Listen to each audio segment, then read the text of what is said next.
Good afternoon, everybody. Thanks for coming out today. Saturday, we finished up our non-conference play, and it felt great to get a win under our belt. Still got a lot of things to improve on. Offensively, I thought we showed some good improvement and took some real steps forward with this offense, with guys making plays, with guys being explosive. 349 rushing yards, 620 total yards, and possessed the ball 11 minutes more.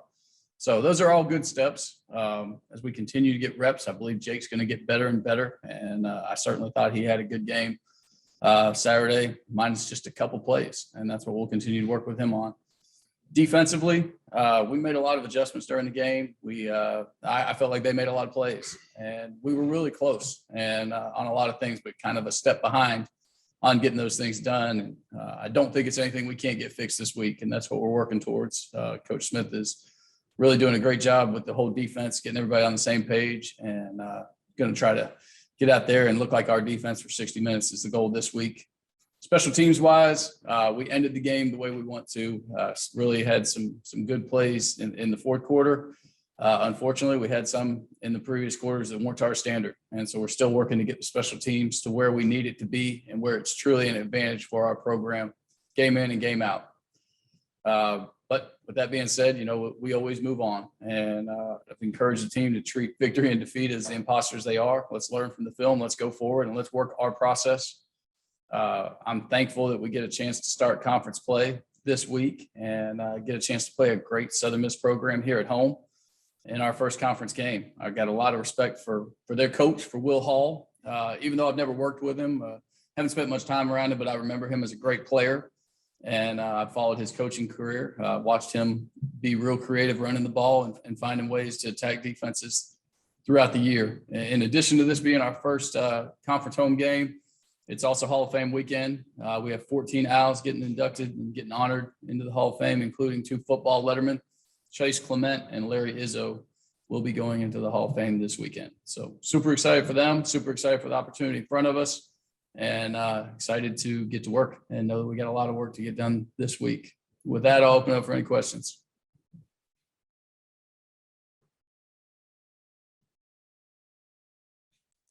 Hey, Coach, you kind of touched on everything a little bit, but good or bad, what do you know more about your team after, the non-conference going into the conference schedule?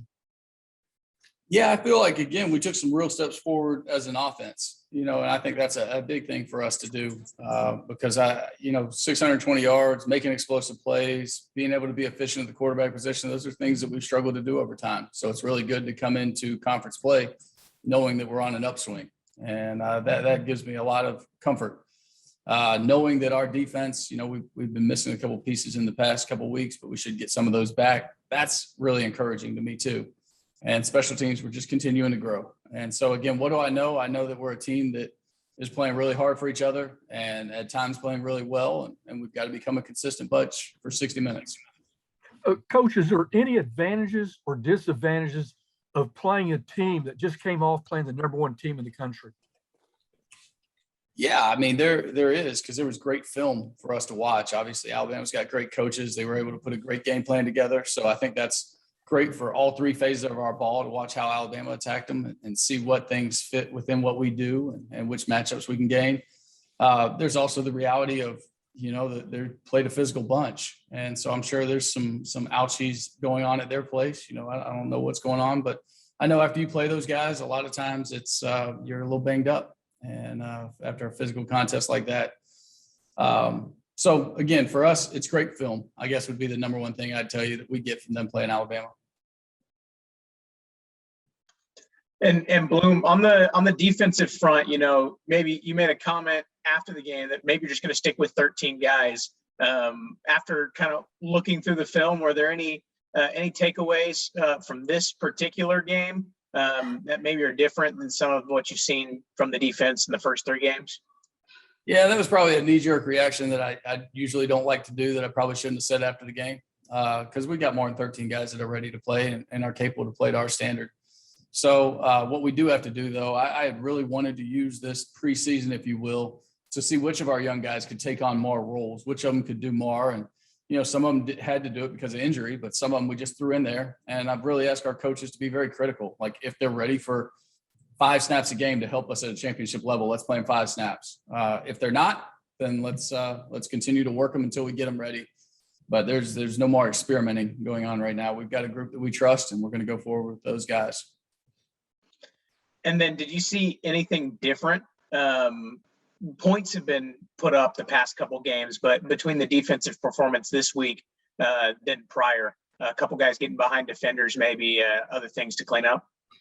Yeah, those are the things we touched on the other day, right? Like that's something that can't happen versus our defense. We've got to play top down. I thought we had gotten that out of our system, and then it showed up. And here's what I would say to you, though, Matt. It wasn't like many cases where somebody just dropped back on their 5th step, they threw the ball up, and the DB was beat. What happened in a lot of cases, we always talk about how rush and coverage work together, good and bad. Well, when we get out of a rush lane and we don't keep contained and that quarterback escapes, that's a real tough deal for that DB to stay in phase for 5-6 seconds, if you will. So some of those were because of that. But the bottom line is we have to have an understanding of our keys. We have to understand where our eyes go, and we've got to play this thing top down from all the DB's vantage point, and we will. And then kind of looking forward at Southern Miss, obviously Alabama's got some pretty good running backs, but before that game, allowing 1.5 yards per carry. I know running the football is important to y'all. Have you kind of seen how y'all stack up and think you will against a run defense that's stout? Yeah, I believe they're a top 20 run defense in America. I issued that challenge to our guys yesterday, to our running backs and to the blocking unit. Like, what a great challenge. These are guys that have stepped up. They've tackled really well. They've got a great scheme. Sometimes they're moving. Sometimes, they're outnumbering you at the point of attack. We like our schemes, whether they're zone schemes or whether they're gap schemes, into the movement. So we just got to get our guys oiled up on how those responses will be and understanding how to get to them as violently as we can. And we'll give ourselves our best chance against a very good rush defense. Jason, I see you have your hand raised. Question? Hi, Mike. With Javon, is it any different having a guy in his 7th year of eligibility compared to, a guy in his 4th? Yeah, he's older than some of our coaches.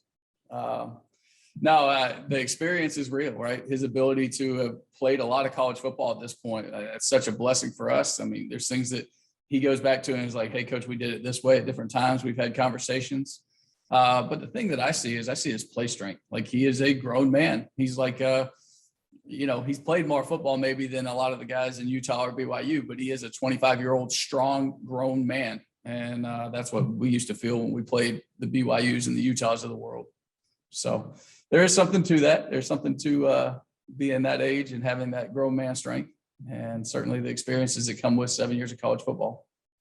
I assume the guys on the team look up to him. Is there a little kidding going around that he's been in college football for this long? I know how I mess with him. I'll let you ask him what they say to him. I don't know if there's grandpa jokes or not, but there certainly could be. Thanks. And Mike, one last one for you. You mentioned getting all 3 phases to play for 60 minutes, something that's happened at time, but not really yet this year. What kind of preparations have you made this week to the point where you're confident that all 3 of those pieces can fire in sync? I think it's really just challenging the coaches to put the right guys in there, the guys that absolutely understand what we're doing. Again, there's no more experimental phase going on. This is like guys that have proven they can do it, or they shouldn't be in a game. They should be our best option, period. And if that means some of our guys need to play more reps, then they need to play more reps, because they give us our best chance to win and to play to our standard for 60 minutes. Hey, Coach, can you talk about Frank Gore Jr.? Is he up there? I know McCormick's good at UTSA, but one of the best backs, if not the best back in the league. Yeah, I think Gore's a really talented player. He had a huge game, maybe in their first game of the season it was, and I think had career highs. I think he's a guy that's always going forward, always driving his knees forward, and certainly he's got good genes.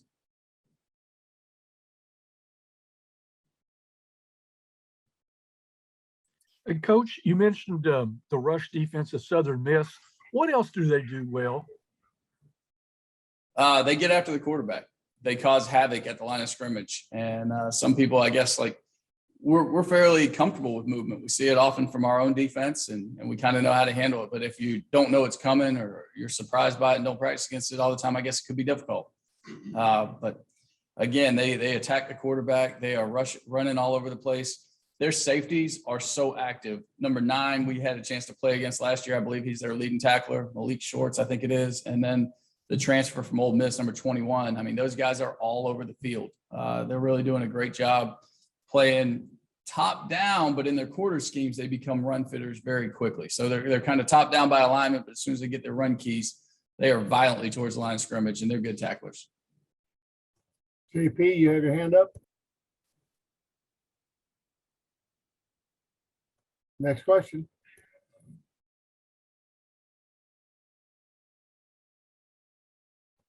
I guess JP didn't need, he had his hand up. He already asked his question. So any other questions? All right. Thank you all. Have a great day. All right, since he was the topic of some conversation, let's bring Javon up.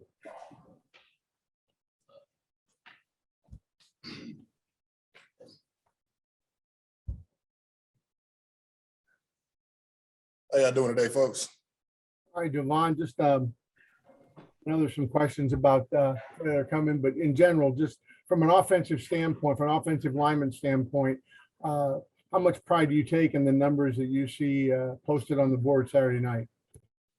That's the best thing you want to see. All those different type of rushing yards. There are normally different types of incentives and things like that that come with that. So really happy to get it done in the run game and actually get some rushing touchdowns this game. All right, let's open it for questions. Jason, I know you might have something specific. Yeah, I have a few. So, you know, being in college football now in your 7th year, what's that like? I mean, Mike just mentioned that you're older than some of the coaches. Mm-hmm. Yeah, I'm just really blessed with the opportunity to go ahead and get 2 degrees paid for by this great game. So, and really seeing where a lot of my guys dropped off, like that I graduated with or going through the process, and I'm still blessed to be able to keep coming out here and play, like Coach Bloom says, a KISS game. And once again, get it all with 2 great educations for free. You can't ask for anything more. How has 7 years of college shaped you, do you think? Maybe more mature, maybe grew up quick. Definitely with my age, a lot of people look up to me and will come for advice and different things. And if you see this type of run, what have you done? Or if a defender's doing this, what have you done? Or what have you seen? So really being able to fall back on that experience and share with others has really matured me pretty quickly. Any jokes that, you know, you're like the old man? Or I mean, there's a line in Tommy Boy where it's like, yeah, everyone goes to school for 7 years, that kind of thing. Yeah, pretty much daily. Uncle Jovaun on the team, you know, and again, that also comes from being able to help guys out. And I want to be able to come and be that older brother, be that uncle, be that grandpa, whatever people need to make sure this team's successful. And then after football, I see I think you had an internship in the compliance office. Is that correct? And what kind of things do you want to do? Well, yeah, so hopefully professional football works out. You know, that's the plan A for right now, but the plan B is actually to go ahead and start a college help service for underprivileged kids and first generation families and stuff like that. So take some of the experience that I took working in the admissions office and compliance office, really get those rules down and take all that and start my own kind of business to help people with that. Thank you, everybody. Sorry to hijack the call. Hey, Javon, the running numbers have really improved the last few weeks, and obviously the tough opponents were at the front load, but what's been different because the running numbers have improved each week, culminating with Saturday, of course? There really hasn't been anything different. We do the same thing every day. We come to work and we come to prepare like we're going to play the best defensive line every single week. Now, sometimes there may be some things that may go wrong here or there, some slight little things, but we're going to come with the same intensity every single week. And it just all came together on Saturday. Was there some sort of aha moment or something when you saw Said catch that first touchdown pass and a sense that, you know, maybe things were starting to click? Just a feeling of pure joy and excitement. You know, a lot of times offensive linemen, we have our entire face covered by a 350-pound man while we're driving all our strength. So when you kind of look up and try and find out where the ball is, and you see it flying down the field, that definitely gives you a huge confidence boost going for the next play. And then you mentioned kind of the same thing process-wise. What have you seen? A couple different guys mixed in there with injuries, but it does kind of feel like maybe the Texas game, the Texas Southern game, y'all are really starting to get in a groove. Yeah, I've talked about this before. We have the same offensive line, all the guys in the same room. I know we may interchange a couple guys. Unfortunately, Clark did go down, but the level of play hasn't dropped off at all.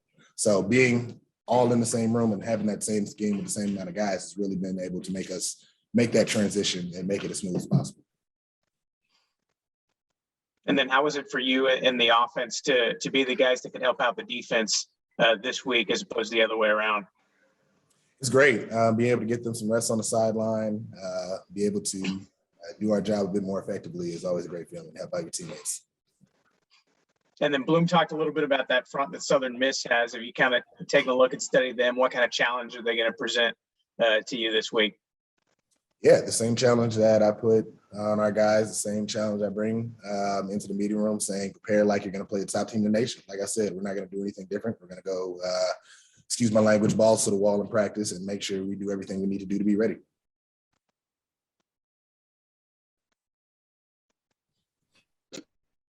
I mean, what about Rice made you want to come here? Great education, running the football.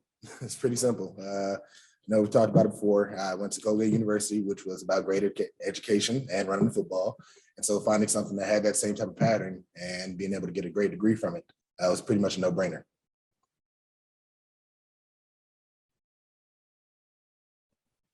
Anything else for Jovaun? All right, thank you, sir. Appreciate it. Thank you. We'll bring up Ikenna.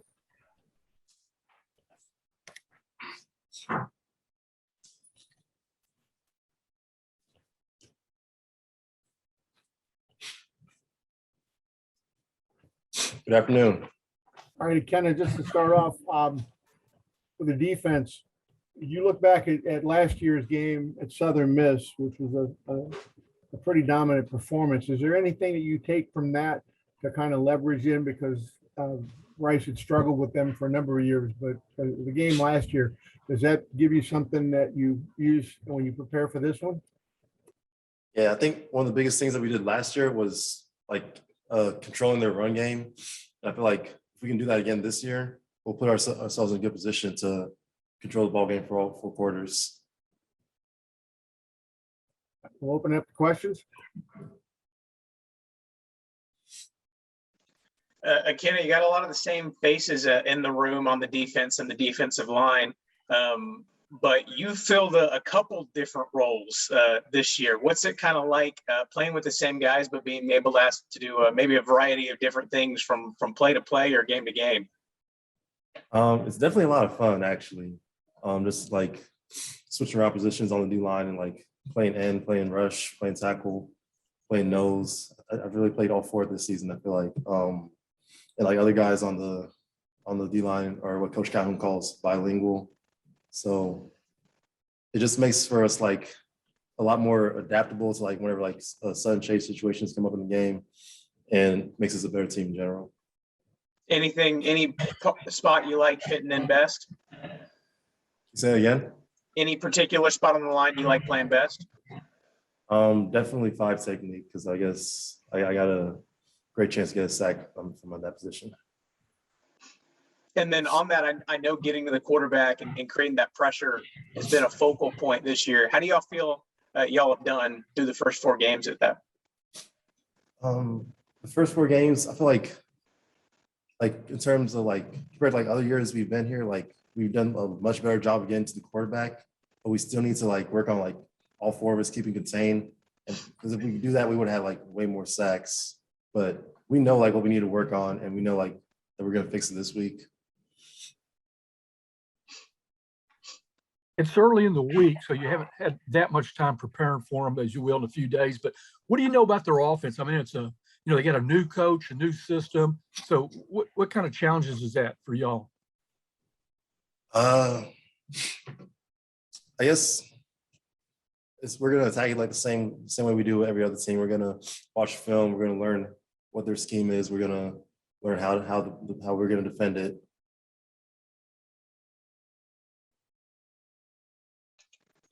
And then I asked you about some of the older guys. How about some of the young guys? Elroy Morris has stepped in.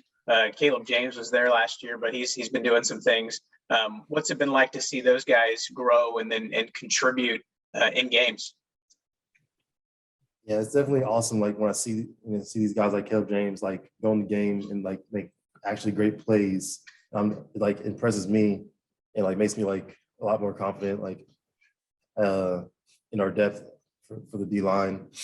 And the best part is that they like get better every week, and I know they're gonna keep on getting better, and just gonna make us a better team. And then what's your overall confidence level? Last year, this was a defense finished top 15 in the nation, gave up a touchdown or two per game, not 4 or 5. How confident you are, and why do you think this unit can get back to that level after maybe a rocky start? Like I said before, like we know what we need to fix. We know like we got to keep contained more. We know we have to stay in our gaps, and we're gonna get better each week. We're gonna get better this week, especially with keeping contained, and we're gonna stop the run.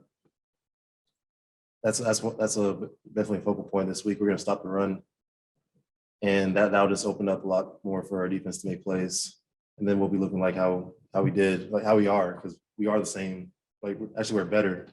I'll say that. Yeah, Ikenna, what's the team attitude with conference play here? All the non-conference games are behind you, but what's y'all's approach now? All your goals are in front of you here. I feel like my teammates, like they just look like it's like so competitive. Like even like just outside of football, like I know Naeem, like you play him in anything, you play him on the game, he's gonna go crazy. And I just like how my teammates have a great competitive stamina, and like we're looking for every week we go into the game like knowing that we're gonna have an opportunity to win and knowing that we can make plays.